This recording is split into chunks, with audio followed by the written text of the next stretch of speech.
네, 안녕하세요. 연금박사 이용주입니다. 유튜브에서 28만 구독자 연금박사 채널을 운영하고 있고요. 제가 연금에 대해서 지금 강의하고 상담하고 한 지는 벌써 20년 가까이 됐습니다. 그래서 우리나라에서 연금에 대해서 가장 많이 상담하고 또 뭐 이런 얘기하면 그렇지만 제가 우리나라에서 연금 1등이라고 생각해요. 가장 연금에 대한 상담 경력이라든가 지식 이런 분야에서 가장 많은 경험을 갖고 있다. 그래서 이제 그렇게 해서 연금에 대한 모든 상담을 해드리는 또 센터도 운영을 하고 있고요. 그렇게 하다 보니까 이렇게 또 지식 OS 채널에 출연하게 됐습니다. 불러주셔서 감사합니다. 나와주셔서 저희가 영광입니다. 네. 일단 연금하면 네. 사람들이 제일 잘 모르는 것 같아요. 그래서 이제 필요성도 잘 못 느끼고 네. 저 역시 그랬는데 네. 와닿았던 것 중에 하나가 그 행복한 노후를 보내는 사람들의 100% 공통점 이 얘기를 해주신 게 가장 와닿았거든요. 일단 우리 젊으신 분들이 젊을 때 노후를 준비하면서 연금을 준비한다. 있을 수 없는 일입니다. 네, 안 합니다. 이런 생각을 하는 사람들이 가끔씩 있거든요. 그 사람들이 이상한 사람들이에요. 원래 우리가 운동은 평소부터 계속 해야 되는 거잖아요. 근데 중요한 건 대부분 사람들이 건강의 중요성을 깨닫는 것이 아프고 나서예요. 한번 다쳐봐야, 한번 좀 아파봐야 내가 좀 몸 관리해야 되겠구나 이런 거거든요. 그러니까 미리 깨닫지 못해요. 사실 연금에 대해서 일반 젊은 사람들이 알기가 쉽지 않은데 그렇다고 해서 그러면 연금이 중요하지 않냐? 그렇지 않고 실제로 노후를 보내시는 분들 보면 연금이 중요하다는 거를 그냥 중요할 수도 있고 안 할 수도 있고 어떤 사람은 중요하고 어떤 사람은 안 중요하고 이렇지 않더라는 거예요. 제가 노후를 연구하면서 상담하다 보니까 은퇴해서 노후를 보내신 분 중에서 100% 행복한 분들이 계셨어요. 이분은 다 행복해. 어떤 직종인지 아세요? 이 직업에 종사했다가 퇴직하신 분들은 다 행복한 거예요. 공무원, 교사 은퇴하신 분들이에요. 그분들이 왜 행복하느냐를 봤더니 이분들이 무슨 서울시 강남구 압구정동에 살아서 행복한 게 아니고 뭐 부동산이 뭐 수십 채가 있고 통장에 뭐 수십억이 있어서 행복한 게 아니더라고요. 근데 이분들이 행복한 공통적인 이유를 보니까 죽을 때까지 끊이지 않는 연금 소득이 보장돼 있다는 거였어요. 그리고 실제로 뭐 금액이 적고 낮고 많고도 있겠지만 공무원 교사 은퇴하신 분들은 뭐 적게는 200, 많게는 400씩 받고 계시고 맞벌이 하면 곱하기 2예요. 특히 공무원 맞벌이 부분 많잖아요. 그렇죠. 젊을 때는 사실 우리가 뭐 2월급 받아가지고 어떻게 우리 살겠냐라고 해서 박봉에 고생하셨지만 딱 퇴직하는 순간부터 되면 내가 서울에 살고 있건 지방에 살고 있건 관계없이 한 달에 적게는 2, 300, 많게는 7, 800까지 연금이 언제까지? 죽을 때까지. 물가 상승률 연동해서 올라가요. 뭐가 걱정이에요? 그게 부부가 같이 받으면 진짜 그러니까요. 걱정할 게 없는 것 같아요. 그런데 제가 하나 더 얘기해 드릴게요. 노후를 보내신 분 중에서 지금 100% 행복한 분들을 말씀드렸잖아요. 그런데 100% 불행한 분들이 계세요. 이분들은 다 불행해졌어요. 누군지 아세요? 공무원 연금을 연금으로 안 받고 일시금 받는 사람 다 불행해졌어요. 자, 그럼 어떻게 되냐? 옆에 있는 친구들, 내 동료들은 전부 다 연금 몇백씩 받으면서 행복한 노후를 보내고 있는데 나만 바보가 된 거야 이제. 나는 그거 가지고 사업해가지고 더 크게 불릴 줄 알았죠. 투자해서 더 불릴 줄 알았죠. 자식을 줘가지고 뭔가 더 혜택 받을 줄 알았죠. 그렇게 해서 목돈 일시금 받아가지고 다 썼는데 결국은 2, 3년 못 가서 다 날려먹고 나는 내 인생은 앞으로 창창하게 노후가 수십 년이 있어야 되는데 이미 날려먹고 이제 어렵게 산다는 겁니다. 저희 센터에 전화 오신 분 중에 그런 분이 계세요. 나는 지금 먹고 살 것도 없고 정말 기초생활 수급자고 진짜 힘들게 노후를 살고 있는데 국가에서 나한테 기초연금을 안 준다는 거예요. 기초연금이 우리나라 노인 10분 중에서 줄을 세워가지고 하위 70%에게 한 달에 30만 원씩 드리는 연금입니다. 그럼 10명 중에 7명이 주는 거예요. 그러니까 사실 잘 사는 1, 2, 3등은 안 주는 거고 4, 5, 6, 7, 8, 9, 10등 다 주는 겁니다. 그러니까 사실 그게 얼마 안 되지만 그래도 어르신들 입장에서 한 달에 32만 원 받으면 꽤 도움이 되거든요. 그러니까 나는 너무 어려워서 돈도 없어가지고 이거 달라고 구청에 가가지고 동사무소 가가지고 기초연금 달라라고 했더니 안 준다는 겁니다. 왜 못 받는지 아세요? 공무원 연금 수령자이기 때문에 그래요. 나는 근데 그분 얘기하는 건 원래 우리나라 기초연금 제도가 다 드리는데 공무원 연금 수령자는 안 주거든요. 공무원 또는 공무원의 배우자는 안 줍니다. 공무원 연금 수령자이기 때문에. 근데 그분 얘기하신 거예요. 나는 공무원 연금 없다. 그거 왜 없냐? 일시금 받았다. 일시금 받아서 날렸다. 그럼 국가에서 하는 얘기는 그거죠. 일시금 받아 날린 당신이 잘못이지. 누가 일시금 받으랬냐? 연금 받아가지고 평생 잘 사는 사람 널려 있는데 괜히 혼자 일시금 받아가지고 다 날려놓고 이제 와가지고 기초연금 안 주냐고 하는 건 말이 안 된다. 제가 보기에는 그분의 상황은 참 안쓰럽지만 결국 그분이 그렇게 비참한 노후를 보내시는 이유는 딱 하나예요. 연금을 선택하지 않았기 때문이에요. 그러니까 젊을 때는 목돈을 갖고 있으나 연금을 갖고 있으나 주식을 갖고 있으나 부동산을 갖고 있으나 내가 뭘 하고 있으나 노후에는 큰 문제가 없겠지라고 생각하지만 실제 노후를 살아보면 젊을 때와 다르다. 뭐 우리가 투자를 하신 분도 계시고 부동산도 하고 계시겠지만 사실 뭐 투자도 이렇게 매수매도를 하면서 트레이딩 하신 분들 계시지만 그거 7, 80대 할 수 있을 것 같으세요? 못해요. 더군다나 20, 30대는 금액도 작아. 내가 한 500만 원, 1000만 원 날렸어. 다시 회복하면 돼요. 그죠? 뭐 설령 5천만 원 이런 거 날려도 다시 일해서 벌면 돼요. 그죠? 그리고 그렇게 또 젊고 힘있고 여유가 있기 때문에 투자하면서 훨씬 더 강단도 있어요. 그죠? 아니 뭐 안 되면 손 떨면 하지. 이게 가능해. 그런데 나이 7, 80대 주식해봐요. 어떻게 되나. 손 떨면서 할 수밖에 없어. 왜냐하면 이 돈 날리면 내 인생이 끝이니까. 그러니까 못하는 거야. 근데 했다가는 또 더 큰 실수를 해. 그 다음에 중요한 건 잘 모르니까 누군가한테 맡겨. 근데 누군가한테 맡겼는데 그 사람이 나를 도와주는 사람이 아니라 대부분 나를 사기치는 사람이죠. 널렸어요. 지금 노인들 대상으로 사기 일을 치는 사람도 널렸어. 그렇죠. 근데 내가 판단력이 떨어지고 활동력이 떨어지고 내가 뭔가를 할 수 없는 이 시기에 내가 갖고 있는 건 연금이 아니라 목돈, 자산을 갖고 있는 거예요. 그러면 굉장히 위험해요. 제가 그래서 목돈과 연금의 10가지 차이점을 제 연금 부자들 책에서 썼습니다. 그중에서 저희 센터에 오시는 분들이 이구동성, 왜 연금의 중요성을 깨달으셨습니까? 왜 저희 센터에 와서 상담 받으십니까? 물어보면 딱 이구동성 하는 얘기가 뭐냐면 목돈과 연금의 10가지 차이점 중에 첫 번째, 목돈은 내가 지켜야 하는 것, 연금은 나를 지켜주는 것. 이 의미를 깨닫고 오시는 거예요. 근데 이 의미를 너무 늦게 깨달으시면 안 된다는 거예요. 이미 내가 지킬 수 없는 상황이 됐을 때 내가 목돈을 갖고 있으면 이 목돈 때문에 내가 위험해져요. 그런데 노후에 연금을 가지고 계신 분들은 훨씬 더 안전하고 안정된 노후를 보내고 계시다. 왜냐하면 연금은 언제까지 나와? 내가 살아계시는 평생이 나오기 때문에. 그죠? 그러니까 이 연금 때문에 내가 더 안전한 거예요. 그 다음에 혹시 내가 사기를 당해도 어차피 내가 한 달에 200만 원 연금 받는데 다음 달에 내가 이번 달에 200만 원 사기 당했어요. 통장에 한 푼도 없잖아요. 그럼 어떻게? 손가락 빨아야지. 얼마 동안? 30일 동안만 빨면 돼요. 다음 달에 또 나와요. 그러니까 고정적인 소득이 안정이 돼 있기 때문에 걱정이 없는 겁니다. 조금 얘기가 길어지는데 젊은 사람들이 인생을 건강하고 활기차게 살 수 있는 이유가 뭔지 아세요? 계속 수입이 있으니까. 그렇죠. 수입이 있기 때문이에요. 일이 있기 때문이에요. 제가 이 책에서 그 얘기를 한 적이 있어요. 우리가 은행 가면 예금과 적금을 많이 들잖아요. 예금은 목돈을 내는 것이고 적금은 꾸준하게 한 달에 50만 원씩 쌓아가는 거지 않습니까? 그죠? 이게 이제 쌓을 적자 적금이고 맡길 예자 예금이에요. 그런데 예금 적금 누구나 가입할 수 있을 거라고 생각하시겠지만 적금을 가입하려면 두 가지 조건이 필요합니다. 이게 사람들이 무슨 뭐 적금 가입하려면 무슨 뭐 나이가 몇 살 이상이어야 되고 무슨 소득이 얼마 이상이어야 되고 뭐 DSR이 얼마 이해야 되고 뭐 이런 거 아니고요. 적금을 가입하는 사람들을 잘 보시면 두 가지가 있어요. 첫 번째, 소득이 있어요. 매달 꾸준하게 월급을 얼마 받기 때문에 그걸 가지고 적금을 하는 겁니다. 예금하는 사람 보세요. 소득 없어요. 그냥 내가 들고 있는 돈이 있을 뿐이지 소득이 없어요. 또 하나, 적금을 가입하는 사람의 한 가지 더 조건이 있는데 꿈이 있어야 돼요. 내가 이걸 50만 원씩 1000만 원 모아가지고 이걸로 나중에 차를 살 거야, 뭐 집을 살 거야, 뭘 할 거야. 꿈이 있어요. 목적이 있어요.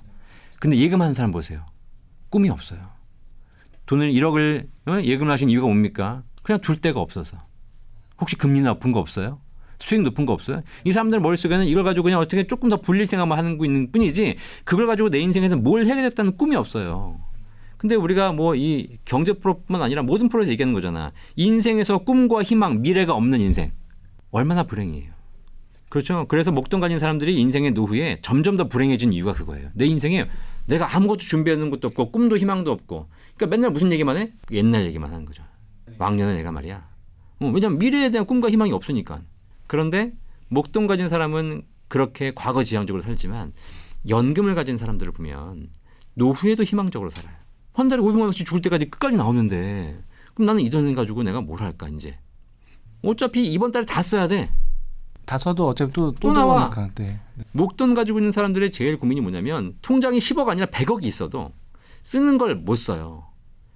까먹는다고 생각하니까. 점점 줄어든다고 생각하니까. 근데 연금 갖고 있는 사람은 안 그래요.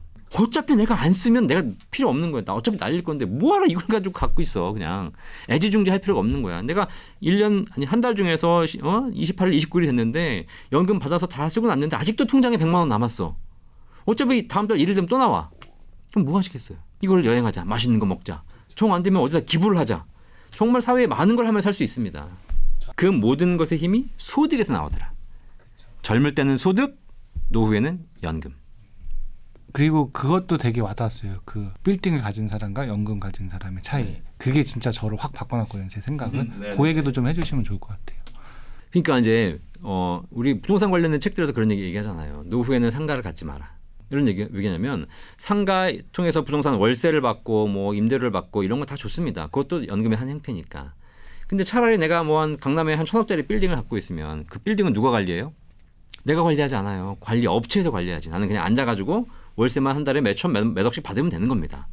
그죠? 근데 그렇지 않고 그냥 뭐 외곽에 뭐 한 5억, 10억짜리 이거 가지고 내가 할 것도 없으니까 상가나 사야 되겠다라고 해가지고 뭐 한 3, 4층짜리 조그만 상가를 가지고 계신 분들 계세요.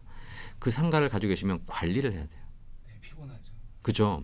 그 관리를 관리인에게 맡기는 순간 그 관리인 월급을 줘야 돼요. 그러니까 이제 이 상가를 가지고 계신 분들이 아유 이거 뭐 두고 관리인 쓰기도 그렇고 내가 하자. 나는 사실 건물주야. 상가의 주인이에요. 외부에선 그렇게 보여. 근데 그 관리인 월세를 아끼기 위해서 이제 그 급여도 아끼기 위해서 나는 어떡하냐? 내가 가서 관리해야 된다는 겁니다. 그럼 잘 아시겠지만 상가 관리의 가장 기본적인 업무가 뭔지 아세요? 뭐 월세 받고 뭐 거기 있는 그 뭐 세입자들하고 뭐 얘기도 하고 뭐 이런 거 아니에요. 화장실 청소해야 돼 매일같이. 그렇죠. 관리해주고 문제 생기면 그거 다 치우고. 그럼요. 다 치워야 되고 해야 되고 그런 거 하는 거 자기 다 하셔야 돼. 그러니까 나에게 들어서 내가 그런 거 하고 있으니까 인생이 비참해지는 거지. 거기다가 세입자들이 요즘 뭐 월세도 잘 안 내. 그러면 내가 전 달라고 해야 되잖아. 그러면 내가 성질이 더러우면 가가지고 막 뭐라 하면 달라고 하면 되는 거지만 난 늙고 힘도 없어 이제. 그러면 달란 얘기도 못 해. 또 뭐 만약 좀 약간 깽판 치면 또 막 불안하고 힘든 거예요. 왜 그런 걸 하면서 사냐고 왜? 아니 연금 가입하면 또박또박 한 달에 500만 원씩 죽을 때까지 주는데 그죠? 내가 무슨 사람하고 싸울 일이 있어 뭘 안 준다고 뭘 하고 있어 가서 무슨 보일러 화장실 고칠 일이 있어 아무것도 없이 받을 수 있는데 그죠? 굳이 왜 그렇게 어려운 길을 가시냐는 거지. 그럴 필요가 없어요.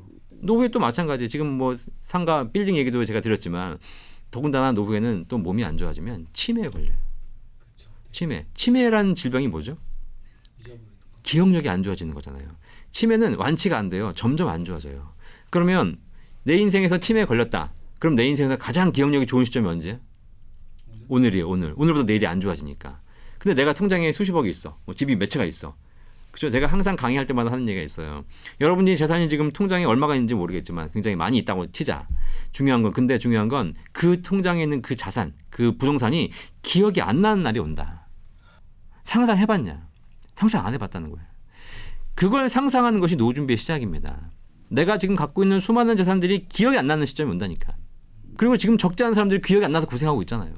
그죠? 그러면 뭐 내가 100억 갖고 있으면 뭐해? 기억이 안 나는데. 나는 치매 저기 요양병원에서 그냥 어렵게 인생을 살고 있는데. 근데 더 중요한 건 내가 목돈을 갖고 있고 자산이 많잖아요. 그러면 외람되지만 그 자녀들, 그 자산을 상속받아야 될 사람들이 와가지고 부모가 치매에 걸려 있어. 무슨 생각하는지 아세요? 치매에 걸리는 어머니 아버지면 안타깝지만 이분의 재산이 많아. 그럼 자녀 입장에 무슨 생각하겠어요? 내가 난 넘어오려면 어떻게 해야 돼? 가장 빠른 방법이 뭐예요? 빨리 가시는 거예요. 아시겠죠? 부모가 돈이 몇 천만 원, 몇 억이 있는데 자식 입장에서는 저 돈을 달라고 했는데 가서 아빠한테 얘기하는 거야. 아버지 제가 사업해야 되는데 5천만 원만 주십시오. 근데 아버지가 야 안 돼. 응? 옆에서 엄마는 자식이나 줘라 좀. 근데 야 자식이 다 말아먹는데 안 돼. 그럼 자식이 아버지 잘 산다니까요. 주세요. 아버지 안 돼. 야 이 새끼 네가 인생 살아가지고 아버지한테 뭘 해준 게 있어? 아버지가 키워줬으면 먹여줬으면 됐지. 네가 뭐 돈 달라 그래? 그럼 자식은 알겠습니다 아버님. 제가 알아서 열심히 하겠습니다. 이런 생각이 들어? 아이씨 우리 아버지는 집까지 해준 더 해주지. 그거 안 해주고 열 받는 거예요. 이런 문제가 발생해요. 근데 그 착한 자녀도 사실 그런 생각 없이 살았는데 부모가 돈이 있어. 근데 저 돈이 언젠간 넘어와야 돼. 내가 지금 필요한데 안 넘어와. 그 다음에 우리가 인생이라는 것이 내 생각만 있는 것이 아니라 나의 배우자도 있고 나의 가족도 있고 처갓집도 있고 막 이렇게 얽혀 있잖아. 그러다 보니까 결국은 이 돈 문제가 얽히면 형제끼리도 싸우게 되고 배우자와도 싸우게 되고 부모와도 싸우게 되고 이런 일이 벌어지는 거예요. 근데 부모님이 한 달에 500만 원씩 연금 평생 받아봐요. 재산 한 푼도 없어. 그냥 집에 살면서 500만 원씩 평생 연금 받아. 자식 입장에서 뭐 엄마는 달라질 돈도 없어. 엄마가 도와줄 수 있어요. 야, 내가 사실 목돈은 없으니까 너 도와주는데 내가 한 달에 100만 원씩은 줄게. 그렇게 되는 겁니다. 그리고 친구분들하고 돈 거래 해보셨어요? 돈 거래 해보면 사실 그렇잖아. 친구가 처음엔 돈 빌려달랄 때 와가지고 완전히 의리잖아. 야, 현진아, 나 돈 좀 빌려주라. 야. 내가 지금 필요한테 한 1,000만 원 빌려주라. 그럼 또 빌려주기 싫잖아요. 근데 빌려주다가 어떤 빌려주기를 했어. 1,000만 원 딱 빌려줬어. 그 순간 갑과 을이 바뀌어. 내가 맨날 전화해야 돼. 야, 돈 좀 갚아야지 이제. 언제 갚냐? 그럼 친구가 뭐라 그래? 됐어, 좀 기다려봐줘. 친구 못 믿냐, 야? 또 그러면서 또 맨날 끄는 거예요. 결국은 또 못 받아. 그럼 내가 을이 되는 거야, 그죠? 네. 이게 뭐냐면 결국은 목돈 갖고 있었기 때문에 친구가 빌려달라고 하는 거거든요. 없으면 그런 일도 안 생겨요. 그럼요. 돈 없으면 원래 돈 있다고 절대 얘기하면 안 돼. 그 돈이 있으면 그걸 또 노리는 사람들이 생기는 겁니다. 제가 그런 얘기도 해봤어요. 그 책에도 썼지만 돈 빌리러 온 사람한테 거절하는 방법이 있다. 거절하는 방법 제가 알려드릴게요. 이 방송 보신 분 중에서 자, 저한테 한번 돈 빌려달라고 해보세요. 1,000만 원만. 난 1,000만 원만 빌려주면 안 될까? 1,000만 원만. 네. 자, 그런데 친구야, 내가 빌려줄 1,000만 원은 없어. 대신에 안 빌려주면 서운할 거 아니에요. 그렇죠? 대신에 네가 나중에 네가 딴 데 가서 1,000만 원 빌려와. 그럼 내가 거기에 대한 이자는 내줄게. 나는 너한테 빌릴 돈은 없어. 대신에 네가 친구기 때문에 네가 어디 가서 빌려온다면 내가 이자는 내줄게. 자, 그럼 이제 어떤 일이 벌어지냐? 만약에 친구가 1,000만 원 빌려왔어. 그럼 이자를 나보고 내달을 할 거 아닙니까? 그럼 한 달에 뭐 10만 원씩 내줘야 돼. 그렇죠? 자, 그럼 이자는 누가 내주는 거야? 내가 내주는 거잖아요. 나는 목돈이 가지 않았고 한 10만 원씩 이자 내주는 거지 않습니까? 그럼 매달 이자 내는 날 친구가 나한테 전화 와. 친구야, 이자 좀 내주라. 알았어. 내줄게. 야, 좀 기다려봐. 내가 이번 달에 좀 있으니까 한 달만 좀 늦게 내줄게. 친구가 좀 내주라. 누가 갑이야? 내가 갑이에요. 내가 이자를 내줘야 되니까. 별거 아닌 것 같은데 순식간에 바뀌네요. 그럼요. 네. 근데 내가 연금이 있어. 연금이 매달 500만 원, 300만 원씩 연금 받으면 친구한테 5천만 원, 3천만 원 빌려줄 돈은 없어. 대신에 내가 소득이 있잖아. 내 연금이 있으니까 네가 어려운 거 알아. 그러니까 내가 연금 받는 거에서 10%씩 너한테 이자 내줄게. 그러면 돼요. 그거 안 내주면 내 마음이야. 내가 안 내주면 친구가 나한테 와서 이제 계속 도와달라고 하겠죠. 평생 갑이에요. 목돈 가진 사람은 결국 을이 되고 연금 가진 사람은 평생 갑이 돼요. 사례를 지금 이렇게 와서 드려야 그렇지 제가 이거 뭐 하루 종일 살아도 할 수 있어. 그래서 마지막으로 정리해드리면 우리나라에서 아까 연금으로 가장 행복하신 분들이 공무원이라고 말씀드렸잖아요. 그렇죠. 제가 근데 공무원 인재개발원 강의를 나가거든요. 공무원 퇴직 예정자들 대상으로 강의를 많이 해요. 이제 그분들에게 물어봐요. 퇴직을 앞둔 인생에서 당신 인생에서 노후를 준비했을 때 가장 안정되고 가장 든든한 게 뭐냐? 라고 물어보면 이구동성 공무원 연금입니다. 그렇죠. 라고 그것 때문에 얘기합니다. 공무원 하는 거잖아요. 그렇죠. 그럼 제가 다시 물어봐요. 지금 퇴직 예정이신데 공무원 연금이 굉장히 든든하다고 말씀하셨잖아요. 자, 그러면 30년 전으로 돌아가서 공무원 임용됐던 첫날에 공무원 연금을 가입하셨지 않습니까? 그 공무원 연금이 선택이었습니까? 아니면 의무였습니까? 의무였다는 거예요. 그때 싫어하죠. 그렇죠. 만약에 이 30년 전으로 돌아가서 그때 공무원 연금을 선택으로 할 수 있었다면 가입하셨겠습니까? 안 하는 사람도 많죠. 안 하는 거예요. 99% 안 해. 결국은 그 의무적으로 강제적으로 가입한 연금 때문에 지금 노후가 행복해졌다는 사실이에요. 그래서 제가 그분들이 꼭 얘기하는 게 있어요. 여러분들이 지금 가장 든든하다고 생각하는 그 연금, 죄송하지만 그 연금 여러분이 선택한 결과가 아니라는 사실이에요. 내가 잘해서 된 게 아니라는 사실입니다. 국가가 강제했기 때문에 누군가가 의무적으로 했기 때문에 어쩔 수 없이 해왔던 것이 지금의 든든해진 것이지 당신들이 잘해서 된 게 아니다. 철저하게 깨달아라. 연금은 세계적으로도 연금이 가장 안정되어 있는 은퇴 선진국들 보면 연금을 개인의 선택으로 두는 나라는 없다. 젊은이들에게 내가 노후를 30년 40년 남았는데 연금을 가입하든 말든 당신이 알아서 하십시오. 이렇게 두는 나라는 없다는 거예요. 그런 나라들은 다 불행해요. 심지어 국민연금도 저도 첫 직장 생활할 때 월급 얼마 안 되는데 국민연금 띄잖아요. 그렇죠. 이거 안 띄고 나 주면 좋겠는데 내가 투자할 것 같은데 띄니까 싫었는데 지금 생각해 보면 다행이다. 네. 퇴직금, 퇴직연금 맞아요. 내가 하고 싶어 했어요. 국가가 사회적으로 강제해서 기업에게 퇴직금을 만들어내게 했잖아요. 그걸 퇴직연금 제도로 바꾼 거지 않습니까? 그러니까 사실 내 노후를 보내는 거의 대부분의 자산이 내가 선택한 것이 아니라는 겁니다. 그렇죠. 그게 국가의 역할이었구나라는 생각이 들더라고요.